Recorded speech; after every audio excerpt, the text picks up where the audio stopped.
Hello दोस्तों, मैं हूं डॉक्टर शाह सर। तो आज शुरुआत करते हैं हम पॉलीमर चैप्टर की।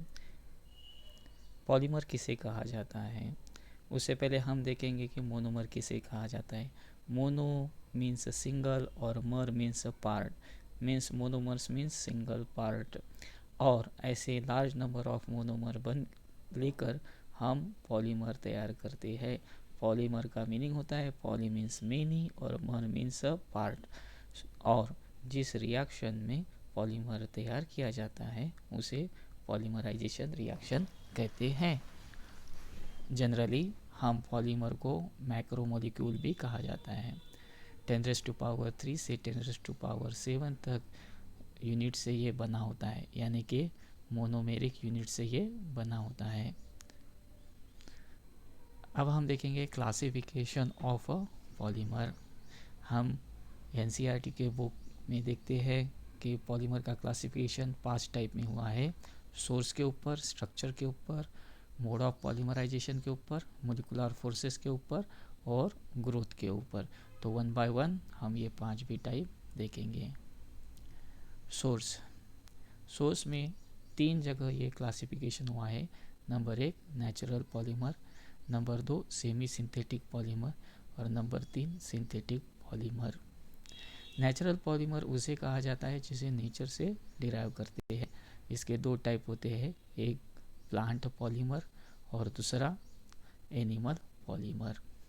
प्लांट पॉलीमर उसे कहा जाता है जिसमें हम पॉलीमर को प्लांट से डिराइव करते हैं। उसके एग्जाम्पल है प्रोटीन, सेलुलोज, स्टार्च और रबर। और एनिमल पॉलीमर उसे कहा जाता है जो हम एनिमल से डिराइव करते हैं, जैसे कि वूल इसका एग्जाम्पल है। सिंथेटिक पॉलीमर और सेमी सिंथेटिक पॉलीमर।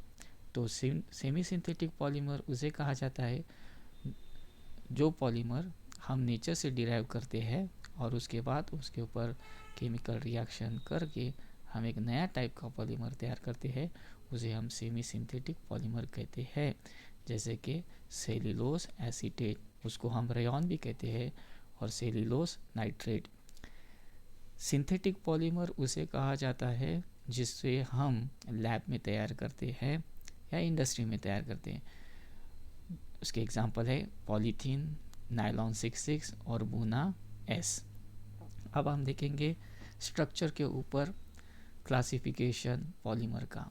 तो ये 3 टाइप में किया जाता है, 1 डायमेंशनल या लीनियर पॉलीमर, ब्रांच या 2 dimensional polymer, cross link, network या 3 डायमेंशनल पॉलीमर। 1 बाय 1 हम ये देखेंगे। लीनियर या 1 डायमेंशनल पॉलीमर उसे कहा जाता है जो लॉन्ग होते हैं, स्ट्रेट चेन होते हैं, इसी वजह से वो क्लोज होते हैं। इसीलिए उनका मास ज़्यादा और वॉल्यूम कम होने की वजह से उन्हें हाई डेंसिटी पॉलीमर कहा जाता है। और पीवीसी इसका एक एग्जाम्पल है। पीवीसी का मतलब है पॉलीविनिल क्लोराइड। सेकंड टाइप है ब्रांच या 2 डायमेंशनल पॉलीमर। ब्रांच या 2 डायमेंशनल पॉलीमर को हम लो डेंसिटी पॉलीमर कहते हैं, क्योंकि जब ये तैयार होते समय इसमें ब्रांचिंग होती है। ब्रांचिंग के वजह से इसका वॉल्यूम बढ़ जाता है और मास कम हो जाता है, तो परिणामतः उसकी जो डेंसिटी होती है वो कम हो जाती है। इसीलिए उसे हम लो डेंसिटी पॉलीमर कहते हैं। क्रॉस लिंक और नेटवर्क या 3 डायमेंशनल पॉलीमर का अब हम देखेंगे।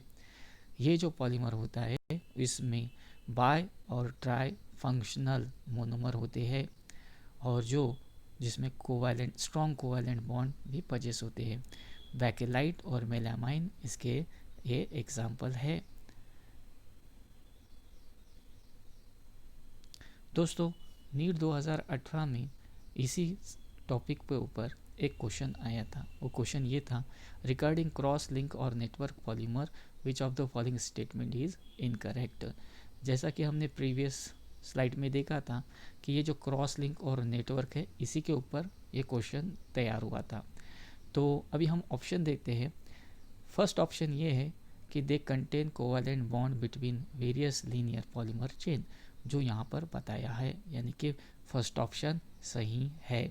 सेकंड ऑप्शन ये है they are form by from bi and tri functional monomer, जो कि यहाँ पर भी दिए वाला है, यानी कि सेकंड ऑप्शन भी सही है।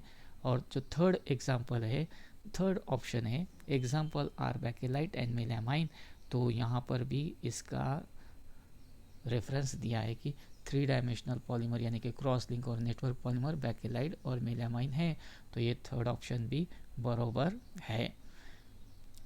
तो इसीलिए जो रॉन्ग स्टेटमेंट है वो चौथी है, they contain strong covalent bond in their polymer chain, यानी कि यही इनकरेक्ट स्टेटमेंट है और यानी कि यही राइट आंसर है। देखिए यहाँ पर ये 4 राइट आंसर है। दोस्तों अभी हम आते हैं मोड ऑफ पॉलीमराइजेशन के ऊपर से, जो क्लासिफिकेशन होना है पॉलीमर का उसके ऊपर।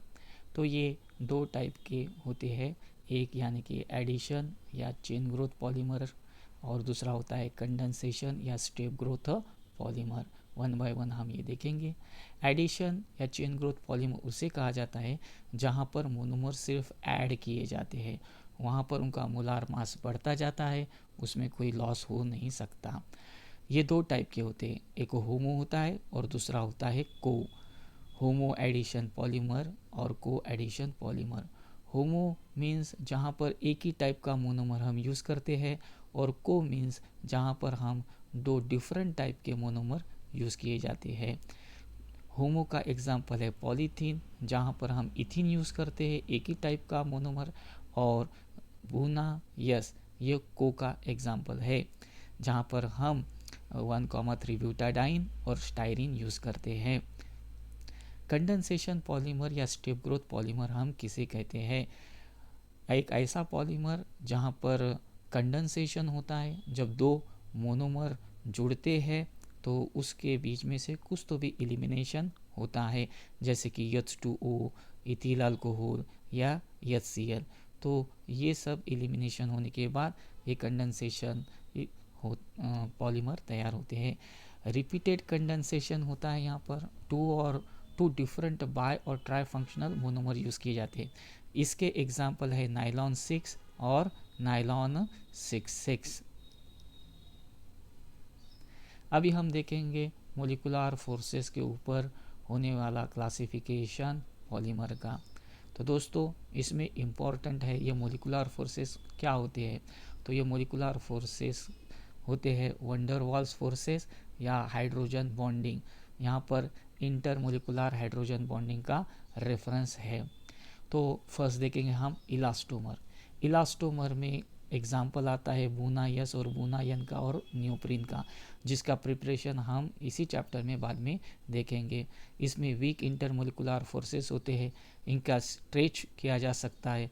इसमें कुछ क्रॉस लिंक भी होते हैं जो उसे वो पॉलीमर को अपनी जगह लाते हैं, जैसा कि हम इलास्टिक देखते हैं। तो इलास्टिक ये इलास्टोमर का एक एग्जाम्पल भी है। फाइबर थ्रेड फॉर्मिंग सॉलिड होता है, हाई टेंसाइल स्ट्रेंथ होती है, हाई मॉडुलस होता है, स्ट्रॉन्ग फोर्सेस होते हैं इसके अंदर इलास्टोमर से ज़्यादा, क्लोज पैकिंग होती है और क्रिस्टलाइन होता है नेचर में। नाइलॉन 6 और नाइलॉन 6 इस फाइबर के एग्जाम्पल है। थर्ड टाइप है दोस्तों थर्मोप्लास्टिक पॉलीमर। थर्मोप्लास्टिक पॉलीमर जब हम उसे हीट करते हैं तो वो सॉफ्ट हो जाता है, और जब हम उसे कूल करते तो वो हार्ड हो जाता है। अभी यहाँ पर अगर आप देखेंगे तो हार्ड से सॉफ्ट हीटिंग के ऊपर होता है, और सॉफ्ट से हार्ड वो कूलिंग के ऊपर होता है। पीवीसी, पॉलीस्टाइरीन ये इसके एग्जाम्पल है। ये लॉन्ग स्ट्रेच चेन होते हैं, उसमें कुछ ब्रांचेस भी होते हैं, और इसका जो फोर्स ऑफ अट्रैक्शन होता है वो इलास्टोमर और फाइबर के बीच में होता है, और पॉलीथीन इसका एक एग्जाम्पल है। अभी हम लास्ट टाइप देखेंगे जो मोड फोर्सेस ऑफ इंटरैक्शन के बीच के ऊपर डिपेंड करता है, वो है थर्मोसेटिंग पॉलीमर। थर्मोसेटिंग पॉलीमर को क्रॉस लिंक पॉलीमर भी कहा जाता है। हेवीली ब्रांच होते हैं, हीटिंग करने पर ये एक्सटेंसिव क्रॉस लिंकिंग में चले जाते हैं, मॉड्यूलस फॉर्म में होते हैं, इनफ्यूजिबल, नॉट रीयूज, ये यूज़ नहीं किया जा सकता है इसे। एक बार यूज़ करने के बाद, जैसे कि बैकेलाइट और यूरिया, फार्मल्डिहाइड, रेजिन, ये इसके एग्जाम्पल है। अब हम देखेंगे फिफ्थ टाइप, जो कि हमने थर्ड टाइप में देखा था। थर्ड हम टाइप कौन सा देखा था, ये वाला मोड ऑफ पॉलीमराइजेशन, जहाँ पे हमने कहा था कि एडिशन चेन ग्रोथ है और कंडेंसेशन स्ट्रेप ग्रोथ है। तो अब अगर हम फिफ्थ टाइप में जाते हैं तो यहाँ पर हम देखते हैं ग्रोथ के ऊपर चेन ग्रोथ यानी कि एडिशन और स्टेप ग्रोथ यानी कि कंडेंसेशन। तो इस तरह से हमने ये 5 क्लासिफिकेशन हमने देख लिए हैं।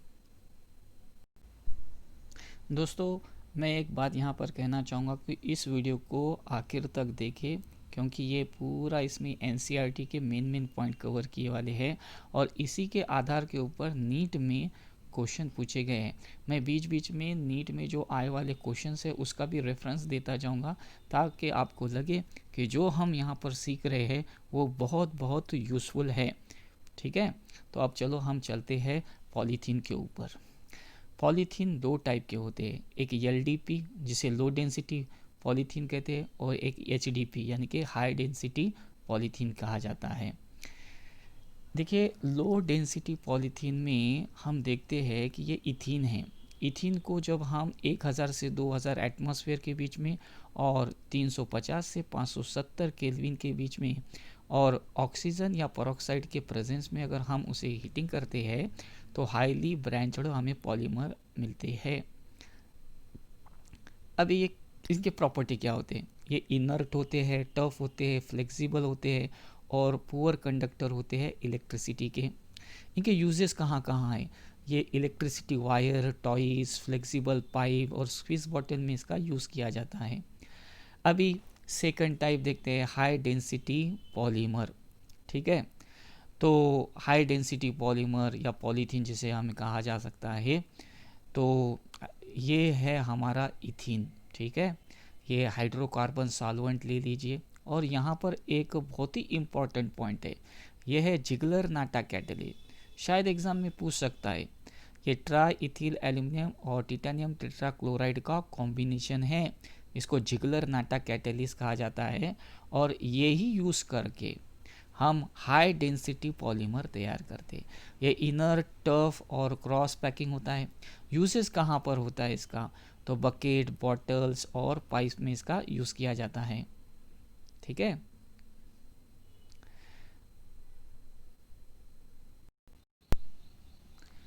दोस्तों अभी हम देखेंगे पॉलीमराइजेशन रिएक्शन।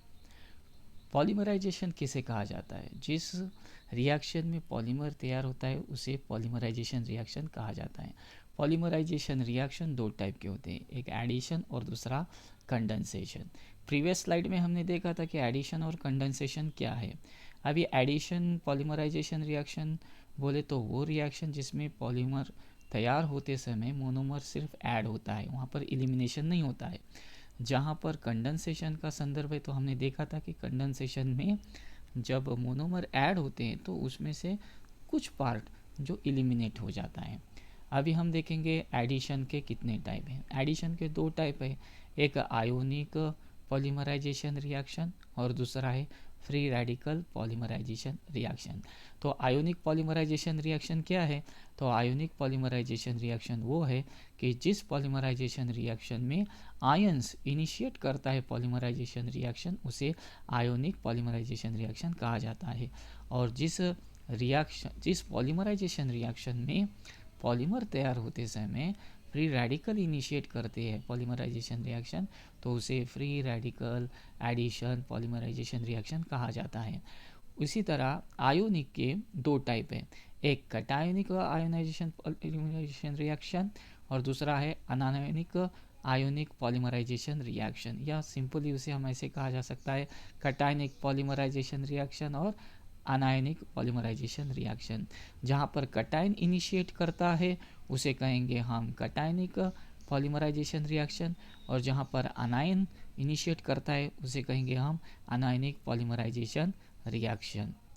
अभी हम देखेंगे स्टेप इन पॉलीमराइजेशन। तो 3 स्टेप पॉलीमराइजेशन में होते हैं, number 1 chain initiation, number 2 propagation और नंबर 3 टर्मिनेशन। तो वन बाय वन हम यहाँ पर एक एग्जांपल ले लेंगे। यहाँ पर एक ऐसा मॉलिक्यूल दिया है, ये मॉलिक्यूल है बेंजाइल पेरोक्साइड।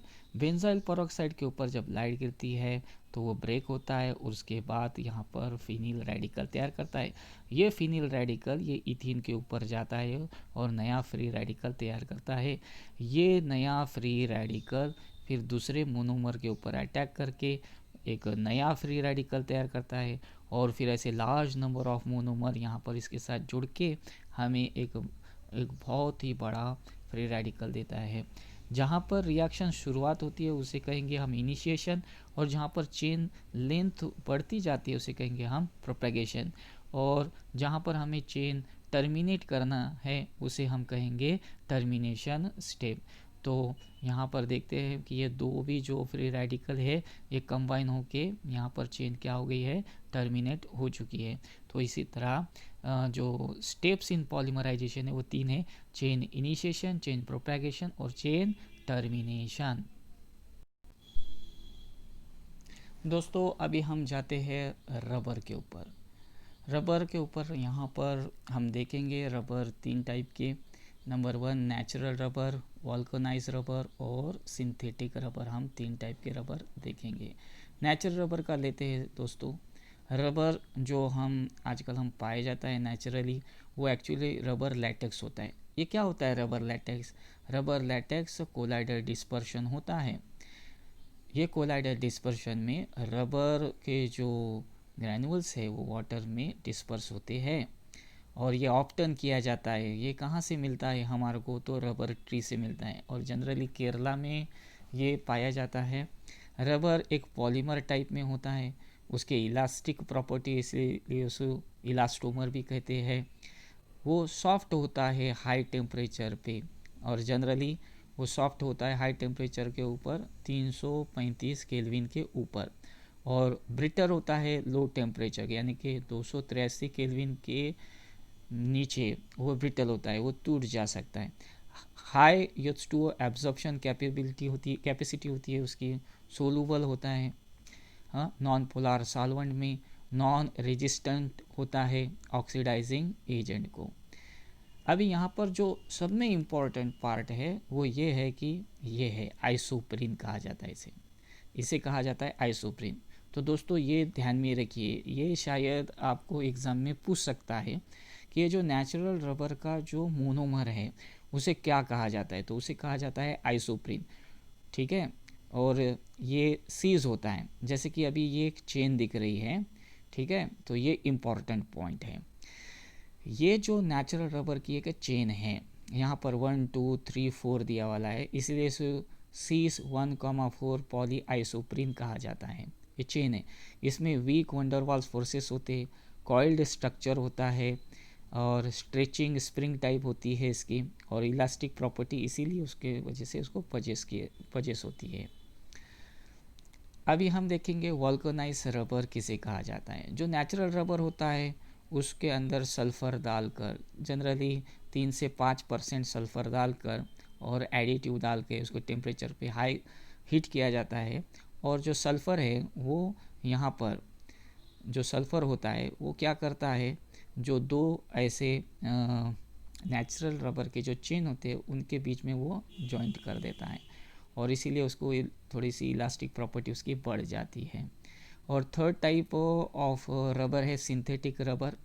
ये वल्कनाइजेबल हो सकता है, यानी कि उसमें हम सल्फ़र डालकर उसको इसी तरह ट्रीट कर सकते हैं, लेकिन जो हमें मिलता है ये सिंथेटिक रबर वो पूरा का पूरा हम लैब में तैयार करते हैं, वो हम उसे नेचुरल सोर्सेज से नहीं लेते हैं। अभी यहाँ पर 2 और पॉइंट इस स्लाइड में बताया गया है। बायोडिग्रेडेबल पॉलीमर, ये बायोडिग्रेडेबल पॉलीमर क्या होते हैं? ईजीली डिग्रेडेबल होते हैं नेचर में, जिसका हम यूज़ कर सकते हैं और उसे फेंक देने के बाद वो पोल्यूशन नहीं करता है। इसके 2 टाइप है, एक PHBV और एक नायलॉन 26। PHBV और नायलॉन 26 हम प्रिपरेशन में देखेंगे दोस्तों।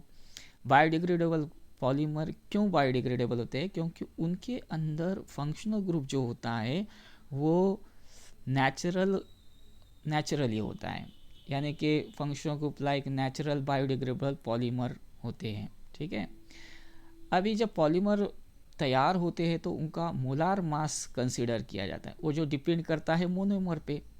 लेकिन पॉलीमर डिफरेंट चेंज अगर है उसके अंदर, तो एवरेज मोलार मास हमारे को कंसीडर करना चाहिए। अभी जैसे कि ये हमने पॉइंट सीख लिया एनसीईआरटी का रबर, तो नेचुरल रबर, वल्कनाइज रबर और सिंथेटिक रबर हमने देख लिया, और साथ में हमने ये भी देखा कि बायोडिग्रेडेबल पॉलीमर क्या है। तो उसके ऊपर एक क्वेश्चन आया था नीट 2019 में, द बायोडिग्रेडेबल पॉलीमर इज। तो अभी हमने जैसे कि नीट के जो 2 पॉइंट देखे थे यहाँ पर कि एक PHBV और नाइलॉन 26, तो उसी के ऊपर यहाँ पर एक क्वेश्चन है, the biodegradable polymer is buna yes, nylon 66, nylon 26 और नाइलॉन 6। तो यहाँ पर क्लियर हिंट दिया है कि बायोडिग्रेडेबल पॉलीमर इज नाइलॉन 26, या इसे ऐसे भी कहा जाता है नाइलॉन 2, नाइलॉन 6। तो हम देखेंगे कि इस क्वेश्चन का सही आंसर नाइलॉन 2, नाइलॉन 6 है, जो कि एनसीईआरटी के बुक में यहाँ पर रेफर किया है। सेकंड है नेचुरल रब, जो 2016 में जो 2 टेस्ट हुए थे नीट के, उसके फर्स्ट टेस्ट में ये क्वेश्चन आया था कि नेचुरल रबर हैज़, क्या है नेचुरल रबर में क्या होता है। तो हम थोड़ा सा फिर से एक बार रिवीजन कर लेते। देखिए यहाँ पर C1,4 पॉली आइसोप्रीन रिंग होती है सभी में। तो यहाँ पर ये क्वेश्चन आया है ऐसा कि natural rubber has alternate cis and trans configuration, random cis and trans configuration, all cis configuration या all trans configuration। तो राइट आंसर है all cis configuration। तो दोस्तों थैंक यू वेरी मच दोस्तों, आपका दिन शुभ हो। दोस्तों ये मेरा व्हाट्सअप नंबर है 9028998807, और ये जो मैंने नोट्स बनाए हैं वो एनसीईआरटी के जो बुक है उसमें से मैंने सॉर्ट करके नीट में कम से कम टाइम में आपका ज़्यादा से ज़्यादा स्टडी होने के लिए बनाए हैं। अगर आपको ये नोट्स चाहिए तो आप 9028998807, ये मेरा व्हाट्सअप नंबर है, इस पर आप मेरे को व्हाट्सअप कीजिए, मैं आपको वो जो PDF फाइल है वो सेंड कर दूँगा। ठीक है, और इस चैनल को लाइक कीजिए, सब्सक्राइब कीजिए, बेल आइकॉन दबाइए और इसे शेयर कीजिए। ये है मेरा, इसमें मैंने अभी ये पॉलीमर का फर्स्ट पार्ट बनाया, अभी जो सेकंड पार्ट है उसमें मैं आज ही अपलोड कर दूंगा, और उसमें मैंने केमिकल रिएक्शन बताया एकदम सिंपल वे में। So thank you very much दोस्तों, और आप सेकंड पार्ट देखना ना भूलिए इसका। ठीक है, थैंक यू।